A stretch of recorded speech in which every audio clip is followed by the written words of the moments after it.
शिवाजी विद्यापीठाच्या वाणिज्य आणि व्यवस्थापन विद्याशाखेचे माजी अधिष्ठाता, वाणिज्य आणि व्यवस्थापन अधिविभागाचे प्रमुख आणि डॉक्टर बाबासाहेब आंबेडकर संशोधन आणि विकास केंद्राचे संचालक असलेल्या डॉक्टर श्रीकृष्ण महाजन यांचं लेखांकन, वित्त आणि उद्योजकता या विषयांवर विशेष प्रभुत्व राहिलंय. त्यांनी निर्गुंतवणूक, उद्योजकीय वित्त आणि वित्तीय समावेशन यासारख्या विषयांवर संशोधन केलंय. त्यांनी अनेक महत्त्वपूर्ण पुस्तकं प्रकाशित केली असून विविध परिषदात सादर केलेल्या शोधनिबंधांची संख्या 150हून अधिक आहे. अनेक समाजाभिमुख उपक्रम राबवण्यात सुद्धा त्यांचा नेहमीच पुढाकार असायचा. विद्यापीठासमवेत विविध आघाडीच्या आस्थापनांचे सामंजस्य करार घडवून आणण्यात त्यांनी मोलाची भूमिका बजावली आहे. डॉक्टर महाजन यांचं आज पहाटे आकस्मिक निधन झालं.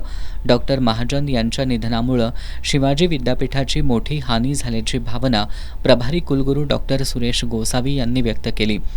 तसंच शांत, सुस्वभावी सहकारी गमावल्याचं दुःख प्रभारी कुलगुरू डॉक्टर ज्योती जाधव यांनी व्यक्त केलं. त्यांच्या अकाली निधनामुळं सर्व क्षेत्रातून हळहळ व्यक्त होतीये.